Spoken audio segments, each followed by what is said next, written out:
Hi folks, if I'm sounding a bit weird, I have a cold. Not the best thing ever, but you know, it is what it is. My body hates me. Let's jump in, shall we? Because on today's Hobby Nightmares, we have a Games Workshop manager who later on will be telling us how he walked out of his job after only a few months in the role. You'll have to bear with me today. My voice is a bit croaky and I'm feeling really fragile. So, if I take a quick break in between reading these, that's why, either to drink some tea or to have a coughing fit. Anyway, let's get started, shall we, with Ben.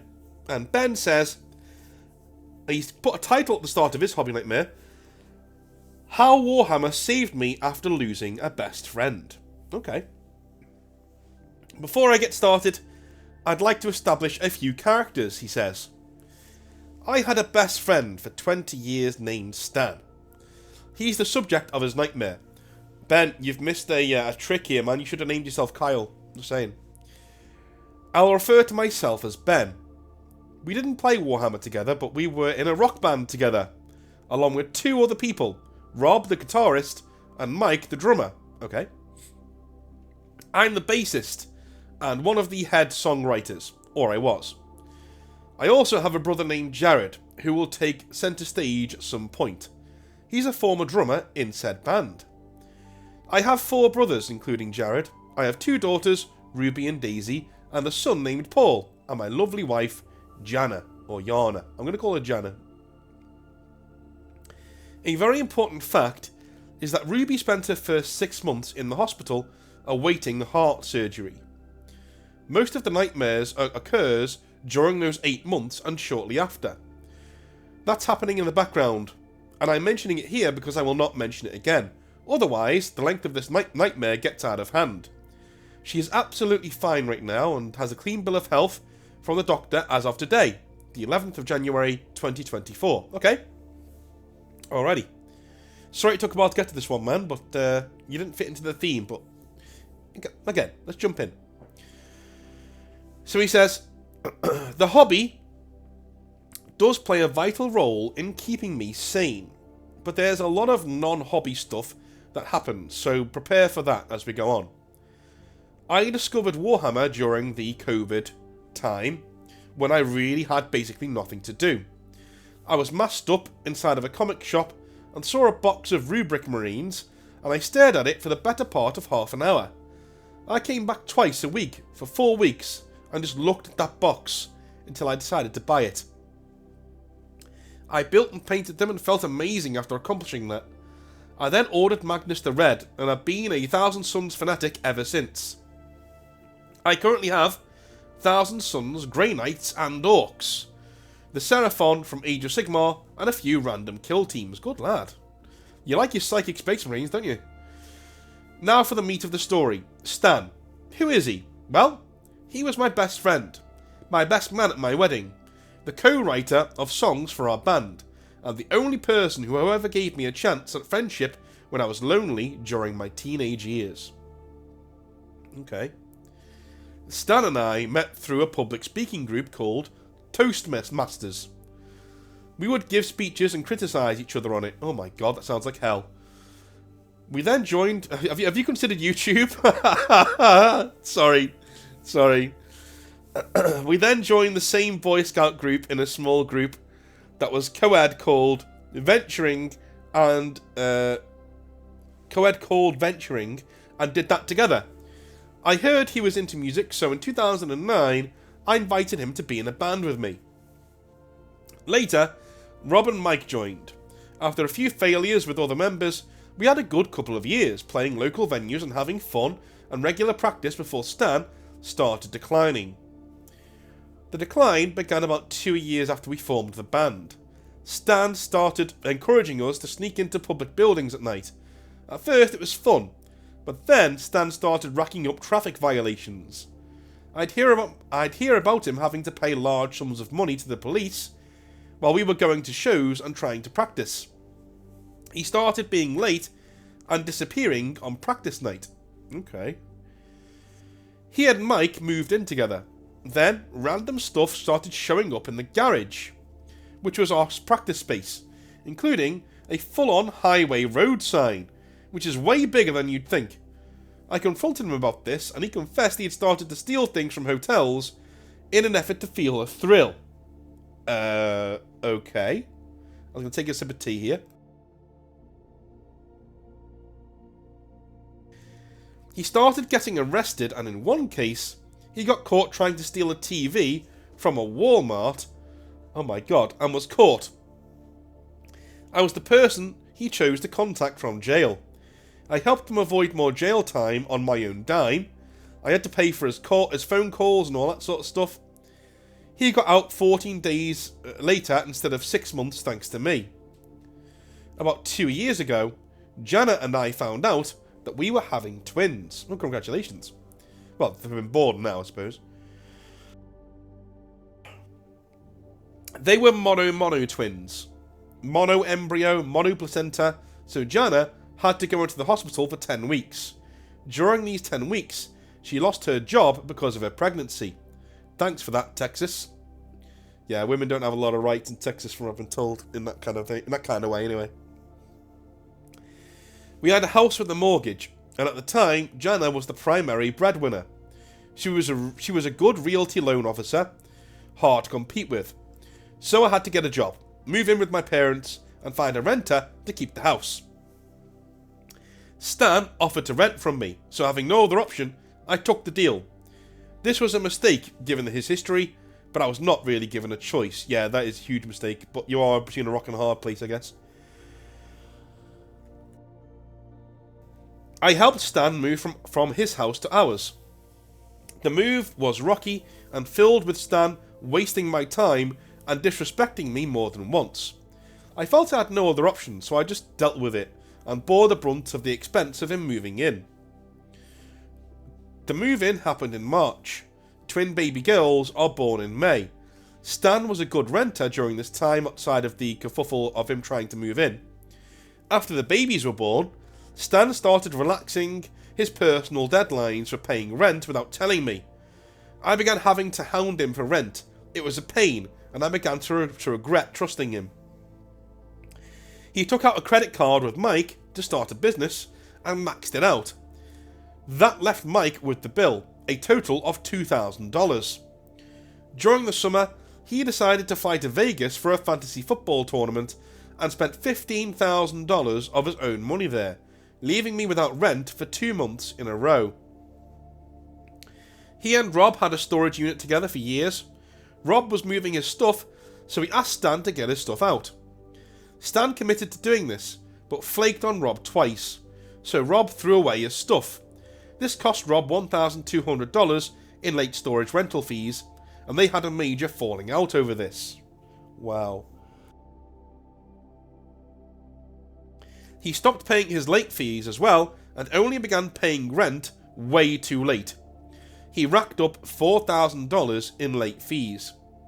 In November, I confronted him about this, and threatened to kick him out, and he started paying on time again until February, the end of his contract. But still, has never paid his late fees. The end of his contract came around, and I decided I'd had enough of his crap and decided to move Rob and his small family into our house instead of Stan. This coincided with Ruby coming home, so I had to rely on my brother, Jared, and my family to help him move. I didn't trust him to move out in a timely fashion, so I gave him a deadline that I repeated to him over and over again 3 months ahead of time. During the move, I started getting reports of shifty behaviour from my family about him mistakenly putting some of my stuff in with his. I left a few things there for his convenience. He actually called and asked if he could have my router. I said no, firmly. Then, a day later, the router disappeared from my house. I asked my brother to get it from Stan, because I already knew he took it.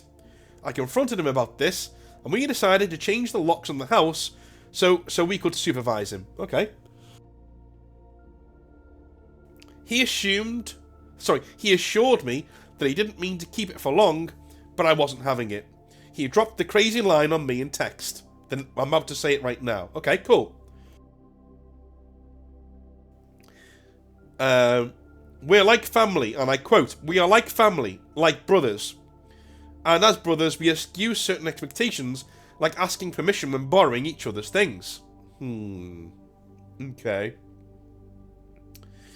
I felt violated. I think this was the final nail on our coffin in our friendship long term.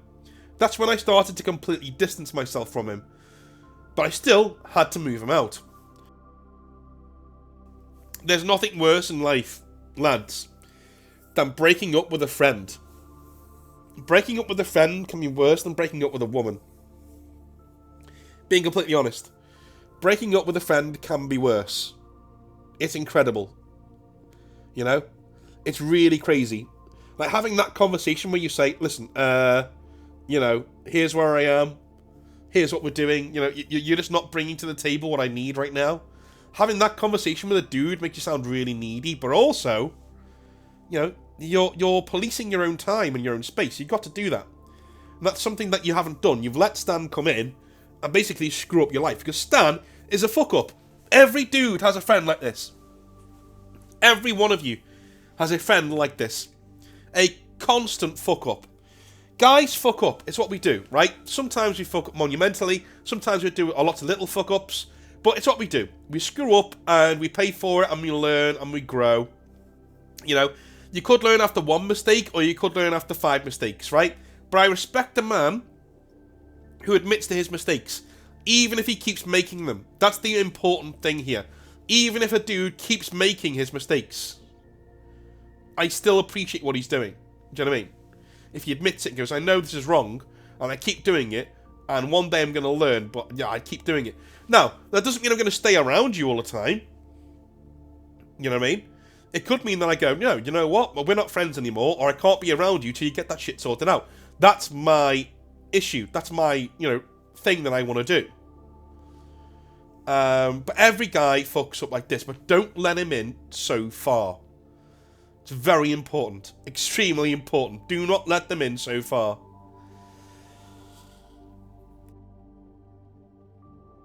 Okay.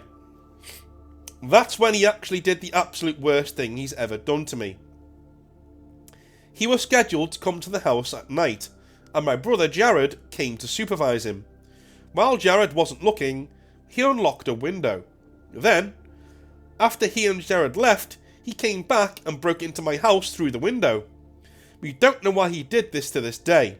Jared wasn't an idiot, and had actually stayed in the car outside the house and witnessed him do this. Jared came back into the house, left the lights off, and quickly approached Stan from behind. He was back on the porch. He jumped him and made him confess how he got in, and then told him to leave immediately. Stan was so shocked, he just left right then and there. My brother Jared's theory, and mine, is that he definitely shat his pants at this. Dude, breaking into a house in Texas, you're taking your life into your own hands. I'm telling you now. We've been letting him take his time with his things over 2 weeks over the move out. After he did this, my family decided to pack up his stuff and drop it off at his parents' house. I hope you explained why. They did so while his parents weren't there and he wasn't around. We texted him a picture of his stuff and left it alone. He texted me and threatened to sue me, but I told him I wasn't involved. And I wasn't. My family did this without telling me. I was busy taking care of Ruby. He then had a long conniption, where he texted me enough paragraphs of nonsense justifications to fill a book. I didn't really respond for a while, and when I did, it ended with me telling him I needed time to process and saying I don't know if I could forgive him for what he did. Later that year, I got one of his letters from a local justice. He was required to appear in court, and his letter got sent to my house because he had failed to change his address. The letter threatened jail time if he didn't show up to 10 years worth. I had learned that he had just proposed to his girlfriend at the time, so I sent the letter to his dad and called him, and told him the grim reality of his required court date. I helped him avoid 10 years of jail time out of respect for the ghost of our broken relationship. Last year, I spoke at his wedding as his best man. What? Really? Wow, okay. I gave him the ring he put on his wife's finger and made sure the sound worked for his wedding. I also selected the songs for his wedding. The wedding was beautiful, and the poor girl marrying that flake of a man will have to discover his flaws for herself. Oh my god. Why did you... Oh, jeez. Okay. Okay. Did you do that out of pity because you're the only one that you can, like, trust to do it? Do you know what I mean? Because everybody else has fucked him off. But you're in such a stable place that you can go in and sort of deal with him for a bit and then move on. You know what I mean? Anyway. I got to give a speech at his expense, and I revealed some of the weird habits he had in a way that made everybody laugh because they thought it was a joke. But both Stan and I knew they were very real. I haven't spoken to him since. His dad sent me a Christmas card thanking me for being a true friend to him throughout the years. Okay, this is a guy who's driven away every other person who could have helped him. And you've gone back in there as like a firefighter, just to like, you know, give him something. Maybe he can turn his life around. That's what you've done here. So good on you for being the bigger man. Now back to the hobby. I can't tell you how much venting Warhammer and listening to your videos did for me and got me through the pain of through the death of my friendship with Stan. When I was dealing with another visit to the hospital, I'd put on a Northern Exile video and listen to it on the drive there to see my Ruby. There was a hobby store next to the hospital, so occasionally I'd go in there after going to the hospital and pick up a model and building and paint it whilst listening to your videos as well. Having that habit and hobby, although it was expensive, helped me get... sorry about that, mate. Yeah, sorry about your wallet. Helped me get through the hardest part of my life. Your advice encouraged me to be a bigger man with Stan and not sentence him to 10 years in jail for not changing his address. Your opinions on stoicism played a part in getting through the 8-month hospitalization of my daughter and dealing with Stan. Thank you, North. You're a real one. No problem, man. No problem. I don't really play Warhammer as much as I collect and paint them. Here's a picture of my 30k Magnus the Red. Okay, I just finished. My former band is called the Boxcar Gypsies. We have an EP that you can listen to on any major platform called Highwind. I salvaged what remained of the band's recordings and released them if you'd like to listen to it. Okay. Send that in. I'll play it. As long as I don't get like DMCA'd or anything, I'll play it. Right. Let me see if I can find your model, because I did this on Friday. I read this on Friday and put you into the Hobby Nightmares, but I'm not sure. No.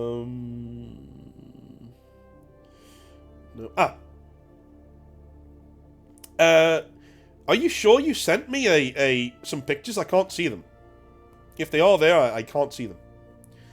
So, anyway, thank you very much for your words, man. Send me the Magnus, a picture of him, and I'll put him on next time, because I can't see him in your email. But, yeah, thank you for that. And it really does mean a lot to me when there are lots of really grim, hard days when I'm sitting there in the car and I'm driving or I'm doing something, and I'm just thinking to myself, my God, this is, you know, does anybody even listen to my videos? Does anyone really even care? You know what I mean? I'm just some idiot on YouTube who just talks nonsense. But hearing these stories of how people actually helped really does light a fire under me and make me think, you know, everything's going to be fine. You know what I mean? Everything's going to be just fine. Carry on the way we are, and things are going well, you know? I need a shot in the arm every now and again, so thank you for giving me that. That was nice. If you like what I do, as much as he does, then the subscribe button is down below. Make sure you hit that if you want to help the channel grow. I've started putting this in the middle of videos, not the end, because, well, thought it'd be a bit different. And we do have a brand new person on the channel, a brand new sponsor on the channel. It is a painting service. And let me go and get my painting service tools here. Because, I'll be honest with you, I was like totally infatuated with the models this guy sent to me. They're amazing, okay? So, let me just get this sorted out on there. Oh, problem with being here is, because I've recently moved in to my, well, not moved in, but I'm in between my place and my missus's place, you know what I mean? So, it's hard for me to find things sometimes on my other computer. You know what it is with your shall we say, hobby interests, you know. Half my hobby is in my own house, half the hobby is in this house, and it really is difficult to wrap your head around it. But anyway, let's show you a picture of what this guy did for me. I ordered a model from Mr. Hayden here, and I said to him, it was the barest of briefs. I said to him, I would like a Terminator Void Talon.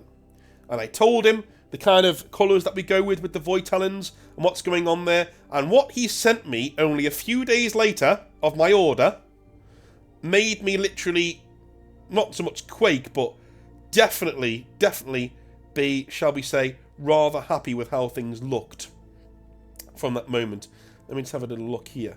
Because, for some reason, OBS, even though I put that on the desktop, doesn't seem to see it. Weird. Let me put it in there. There we go. Excellent. This will be a lot better next time, I assure you. Let me just have a little look here. There we go. There he is. Oh, no, it's not there either. I'll get to this next time. That's a botch on my half. On my part there. Because I'm not even sure it's in the right format that you sent me. Let's have a little look. No, I've got TR2. No. I'll come back to that another time. We have got a new sponsor on the channel. I will whack his stuff in down below. But yeah, it is what we do here. We just screw things up all the time. It is what we do. Moving on to our next hobby nightmare. I'll do that tomorrow for you, mate. I'm sorry about that. Being on the laptop, you know, I've had things thrown up in the air over the next few days, and yeah, it's not great. With me having a cold, I can't go back home. My grandfather's at home. If I give him this cold, it'll kill him. And so, like, I've gone, oh, well, I'll do that readout now, and I've got everything on my laptop, but I don't. So, unfortunate. Mark the Spark says, Hi North, Mark here. Electrician extraordinaire. Hope all is going well in your world right now. So, I'd better get to the gritty of my situation, okay? Or perhaps the situation I once had. You see, I used to work for Games Workshop. I looked at it as my dream job, and to be honest, I still look back at leaving with a sense of regret from time to time. Not because I hate my current job or anything, I love my current job. It's just leaving Games Workshop kind of hammered the joy out of the hobby for me, and tainted Games Workshop long term in my eyes. Okay. Do you know what got me through that? Is realising the only person I was hurting by feeling that way was me. Do you know what I mean? The only person I hurt from not being involved in the hobby was me. Games Workshop didn't give a shit about me. Games Workshop didn't give a shit about me when I worked there. Do you know what I mean? So why would they give a shit now? No. Honestly, the only person you're hurting is you. So, if you don't want to give money to Games Workshop, go to resellers, go to eBay, go to buy things from friends, buy things from trusted retailers, do all that kind of stuff. Don't give any money to them. You don't need to. Right? Games Workshop are not needed if you want to do Warhammer. The only thing you will see is the word Games Workshop on their boxes. That's it. Alright? There are ways and means to go about it. Anyway. I had tried to work for Games Workshop for many years. I remember how you said you pretty much were snapped up right away. Well, I had to go apeshit with the applications and essays and why I wanted to work for Games Workshop. It was pretty mental the hoops I jumped through just to get an interview to join the manager training pipeline. I'm sure you've mentioned that before, but for those of you not in the know, the manager pipeline is when Games Workshop calls its backlog of people wanting to join the retail side of the business as store managers. They take you off the street, do an interview, do a load of training, and then keep you almost on retainer for when a job comes up. Now, you are not employed by Games Workshop at this time and can take any other job you want. But I had it on record from a guy at recruitment who liked me that people who, and I quote, stayed the course, unquote, and waited for their number to be called were the ones who often got the nod. So I did. I turned down a few other job offers, and a few months down the line, got the call. Wow. 1 second, let me take a sip of tea. I'm going to climb into that.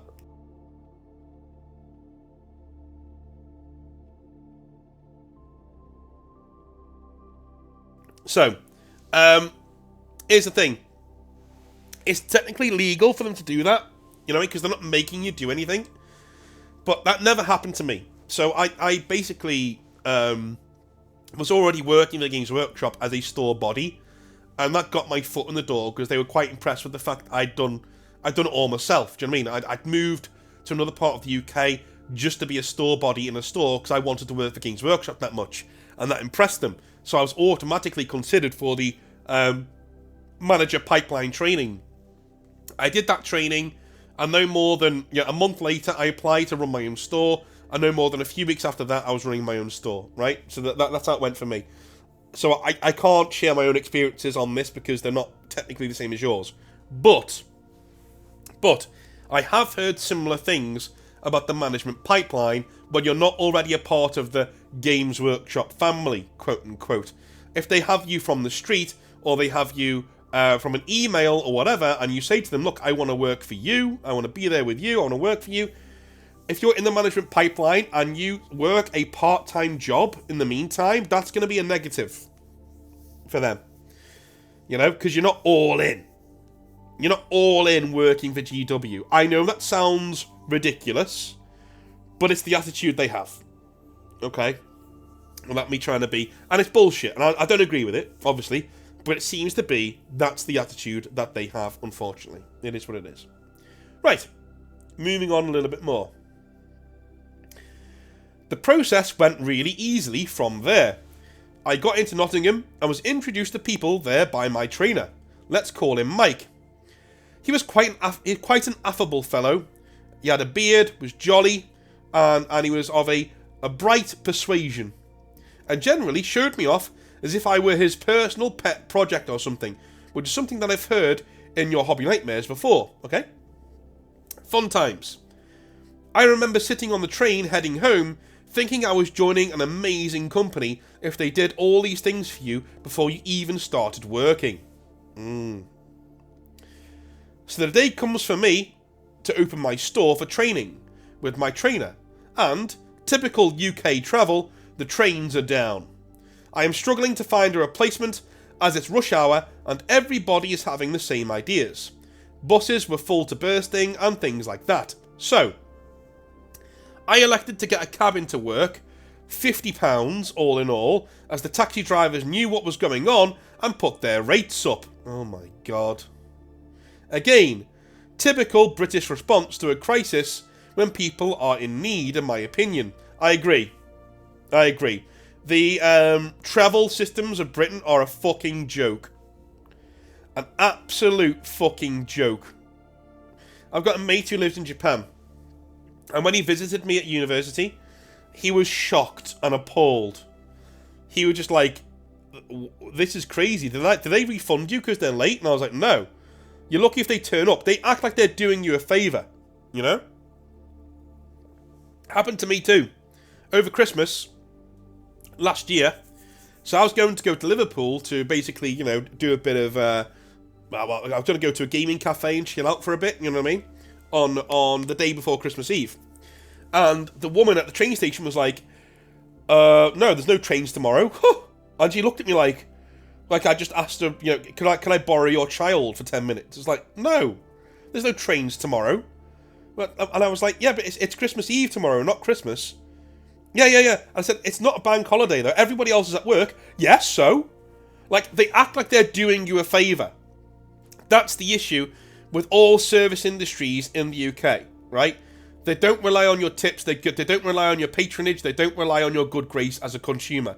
They couldn't give less of a shit about you, right? They're doing you a favour by bringing you your meals at the restaurant. There is a reason why the most impactful good restaurants in the UK are run by Italians, right? Italians, because Italians go overboard with their hospitality. They can't do enough for you. Trust me, I've worked in hospitality, guys. They can't. They're the most sought after managers, they're the most sought after staff, because they're really good at the service industry. They're really good, and they rake in the tips, right? They make good money from the service industry, because they don't act like they're doing you a favour. They're like, oh my god, thank you for being here. Thank you for allowing me to cook for you, allowing me to show you my skills as a chef and as a waiter and as this entire experience is a thing that you're here to do. Go into a British place, even if it's an Italian chain, and they'll just throw the food at you. Right? Because they're shit at the service industry. They can't do it. I've travelled quite a lot. UK is the worst. In terms of public transport, UK is the worst. It's a joke. It's overpriced. Way overpriced. It's daylight robbery is what it is, right? It never turns up. And when it does, it's normally overcrowded, poorly kept, smelly, right? And I'll put up with all those things if your train is on time and cheap, as it should be. It shouldn't cost me more to go from Liverpool to London than it does for me to go from Liverpool to fucking Rome. And it does. I could fly to Rome cheaper than getting from Liverpool to London. Yeah. Ridiculous. Anyway. And I quote, back to the hobby nightmare.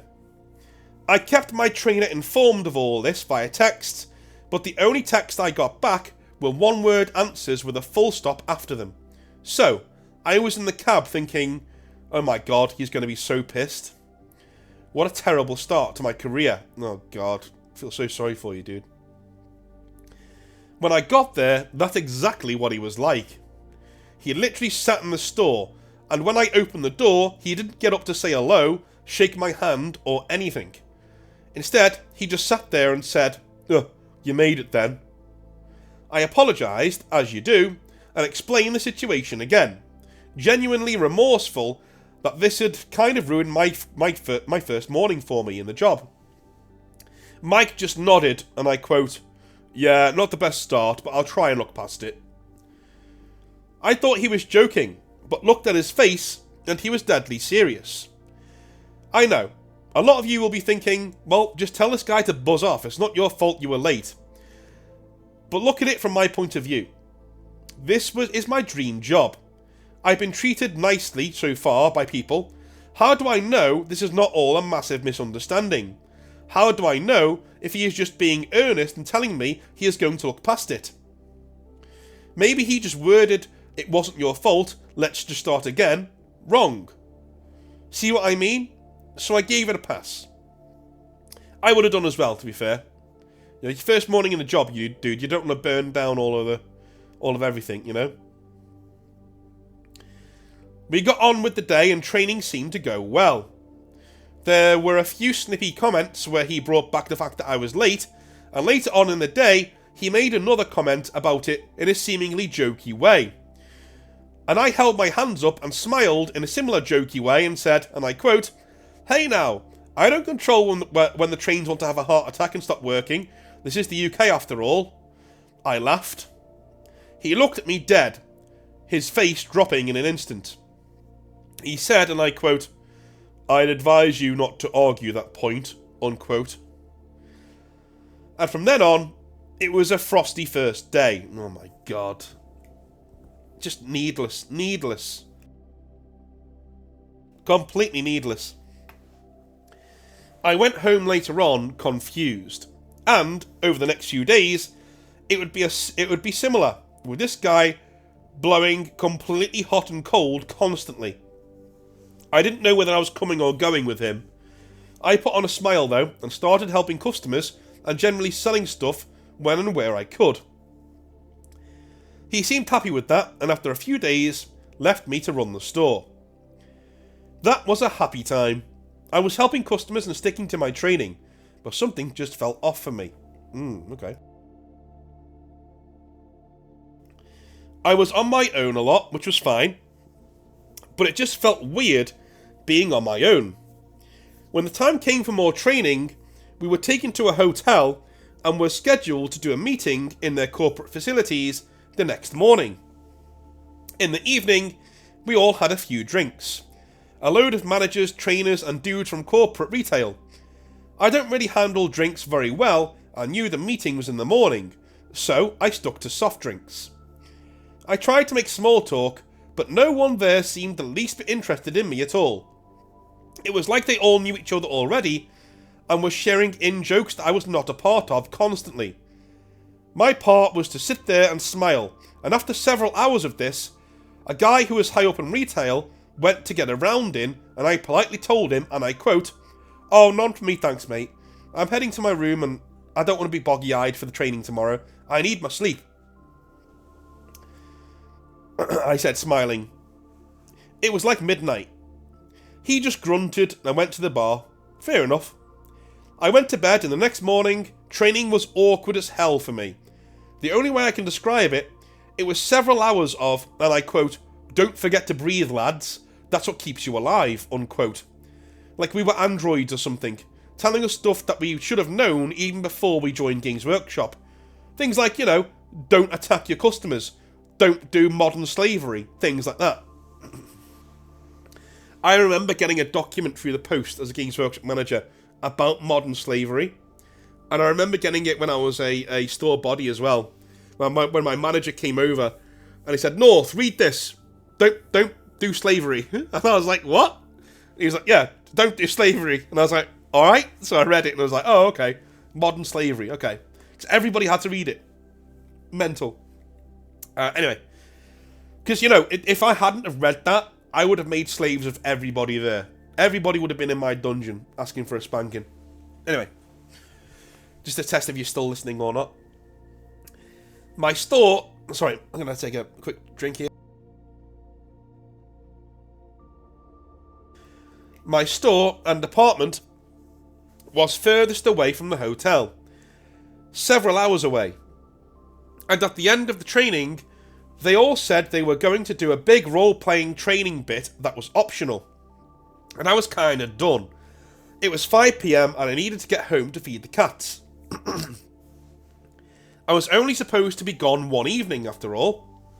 I made my excuses and headed off with one or two others from the party of 12. So I made the long trek home and got in at 11:30 PM. I fed the cats and went to bed as I was back in the store the next day. A few weeks after this, my trainer visited me to talk about about concerns, quote unquote, people had about me at the training. It all comes back to this, doesn't it? All the time. The minute you don't fit in with their clique, the minute you don't fit in, you're done. You are done. It had come up that I was, and I quote, not a team player, unquote, and that I, quote, left the training early, unquote, that weekend. This time, I made my case. Good lad. It was just something about this bearded fucking chode, half my size, sitting there like a sage, talking about how I'm some sort of bad person because I didn't get involved in a circle jerk and just wanted to do my job like a professional. I will be honest here. I love going out with friends and co-workers, but if you alienate me and exclude me from your talks, I will rapidly go off you and give you it right back. I told him that. I don't like cliquey behaviour. It rubs me up the wrong way. He told me that not everybody likes laddish behaviour, but when asked, most of the other managers found me to be rude on the night. And I told him, and I quote verbatim here, "No mate, just no. I am a lad. I go out all the time with people I don't know and have a great time. What you were doing was not lad behaviour. And to call it that is cringe as fuck. It was being a bunch of dicks to the new guy." Unquote. And that there, ladies and gentlemen, was my career at Games Workshop finished. Yeah, pretty much, mate, yeah. From then on, things were very frosty between me and Mike. After a month or two of constant badgering and comments at other training seminars whenever I came up with a point to add, even if it was completely benign, I folded and handed in my notice. Good lad, strong, okay. Funnily enough, I passed my probation period before this training session, thank God, so I got to work a notice period and got some small severance too. Since then, I've been very down on the hobby, but as an architectural nerd and science geek, I went into electronics after this and had a really good time, so all is not lost. This was many moons ago, and I'm still not back in the hobby, at least not full time. Now I know how the sausage is made anyway. Thanks for reading this, North. See you soon. Mark. Cheers, mate. So, gonna be quite honest here, man, there's no reason for you not to be in the hobby. Absolutely no reason at all. Again, as I said at the start, the only person you are hurting by doing this is you. Literally nobody else, just you. They don't give a shit about you. They don't care about you. The only person you're hurting is you. That's where we are with this, alright? I have no idea. I get so many of these that I have to read out like 1 in 3. 1 in 3 of these stories gets read out. The other ones get a polite thank you, but I can't read this out because I've got too many of the same type. But thank you for sending it in. One of those kind of emails.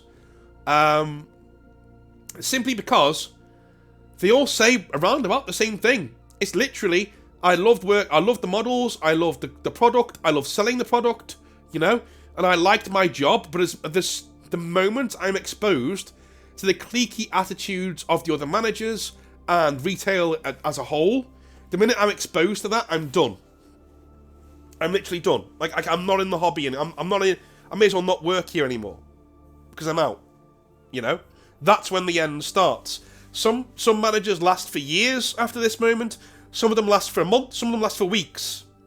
But your time is numbered. As soon as you go to one of these events, a training event, a sit-down event where you're all doing like, you know, a social thing, as soon as you go to one of them and they don't accept you into the fold, right?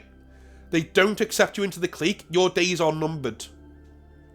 At the very most, you're going to be there for a few years, treated badly, and you'll leave after those few years, after clinging on for dear life. Right?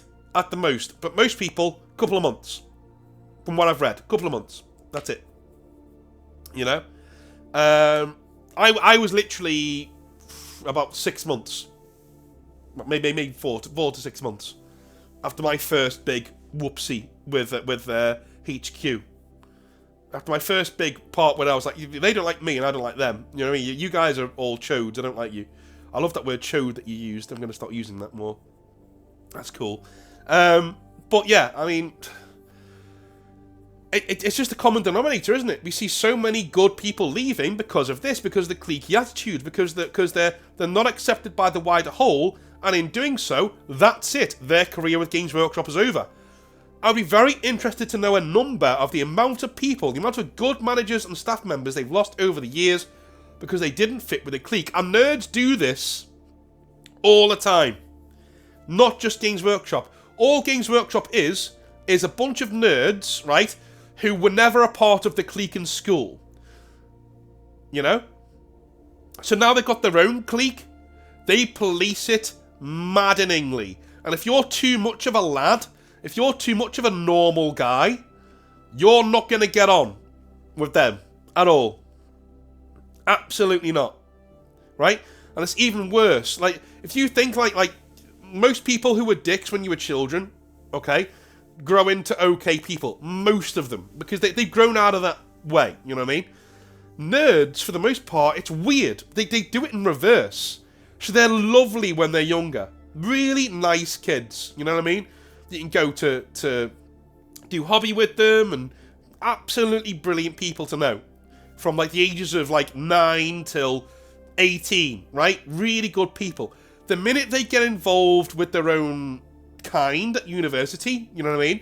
The minute that starts to happen, that's when they start working out their dickhead behaviours. And some of them never get out of that stage. A lot of people I met at university were, you know, nerds, obviously, go figure. And a lot of them came across as very abrasive, edgelord nerds. Dickheads, right? And it was only after a while, a long while, of getting to know them, when that facade started to crack. You know, the edgy things that they would say would sort of happen less and less often around me. You know? And you'd end up going out for a few pints, and you'd get to know them, and you get to know that they were bullied in school quite a lot, and you know all these things about them. And eventually, they were like your best friends. And they were your ride-or-die friends. You know, these are guys who would never leave you, because they're like, dude, like, you went to town for me, I'm going to go to town for you. I know a bunch of people like that. I also know a bunch of people who never grew out of it from university. I know a bunch of nerds that I role-played with and all sorts of other things who never grew out of it, and they were users and dickheads all the way through, because they never left it alone. Why? Because when they were kids, they were excluded from all the cliques, and as soon as the power was on the other foot, another thing I hate about humanity, as soon as the power is on the other foot all of the time, it's worse. Right? If you're bullied as a kid, and then you get to bully people when you're older, you're worse than when you bullied as a kid. Almost always, you're worse. Again, I've got a very unique life over here. Like, I teach. I'm a nerd who grew up on both sides of the fence. You know what I mean? I was popular with the popular kids because I was not, I was a normal guy, and I got along with people. And I was popular with the nerds because I loved Warhammer. Then going into being a barman, working in a city, getting to know things like that, going to university, older than most other people who went to university, doing things like that. Then working for Games Workshop. So I've got all these pieces of experience around nerddom and people growing up. And now I'm a teacher, right? Privately, maybe. But I was a teacher in public school for a while there. And now I'm a private teacher. So I've even been able to see it from the outside, people growing up and the norms that people go through. And nerds tend to age in reverse. They're very old when they're younger. I know it sounds weird, but they are. They're very old when they're younger. And as they grow up, they get younger. It's weird. Right? Then get into their 20s, socially, they act like they're 12, 13, Very cliquey, very bullying, very angry, with a chip on their shoulder. That's why so many of them get radicalized into the far left or far right, all that nonsense, right? So many of them fall through the cracks. That's why this channel exists, is to get those people and bring them up to speed with what being an adult is all about, right? And moving past that trauma.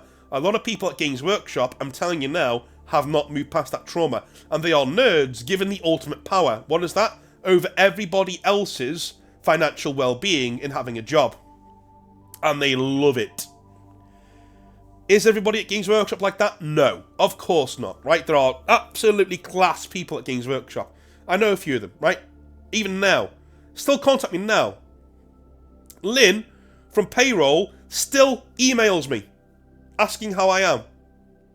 Still checks on my pension for me. Still looks at it. Make sure it's going up. Make sure I'm doing it right. Still looks at my taxes. Make sure I'm doing them right. Make sure I'm getting things from YouTube right. All the time. There are diamonds who work for Games Workshop, but they tend to be the ones who have become self-actualized people. And unfortunately, the people who bullied you in school, those were their worst years for being dickheads. It's not like the movies where you see it on like Back to the Future, where the dickhead is always a dickhead throughout their life. You know what I mean? Like you'll meet Biff Tannen when he's older and he's still a douche, right? That doesn't really happen in real life. Not really. I mean, it can. Don't get me wrong. Life always makes a dick out of you. So that there'll be obviously examples of but this, but that. But at the end of the day, bullies tend to grow up. And some of the most nicest people I know as an adult were dickheads when they were younger. They've grown out of that phase. They've got rid of all that anger. And they were part of the group when they were younger, so they grew up quite healthily. That's what they did. They grew up quite healthily as part of the group. And now they're self-actualized people. They've grown out of the negative stuff, and they become decent people. Not all of them, but most of them are normal, decent folks now, right? Nerds never got that chance, most of them. They were ostracized, they were kept apart from cliques, so the minute they're older and they surround themselves with their own people at university or beyond, that's when their dickhead behaviours come out. The bullying starts, the toxic gatekeeping starts. Gatekeeping's fine, discussed this without a circle the other day, gatekeeping is fine. The toxic form of gatekeeping starts, right? Being angry at women starts. Being angry at anybody who doesn't share your own likes starts, right?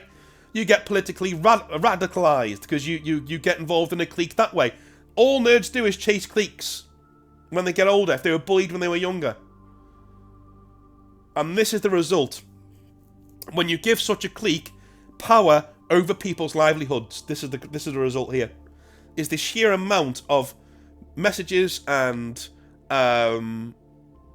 video stories that I get of this nature, right? So, there we are. I love you all long time. I will speak to you tomorrow. I think I'm doing a video with Outer Circle tomorrow on, right, what are the 3 things you would change about Warhammer 40k lore. We're doing 30k too, because it's all about the same thing, right? Anyway, love you a long time. See you then. Have a good one. Bye now.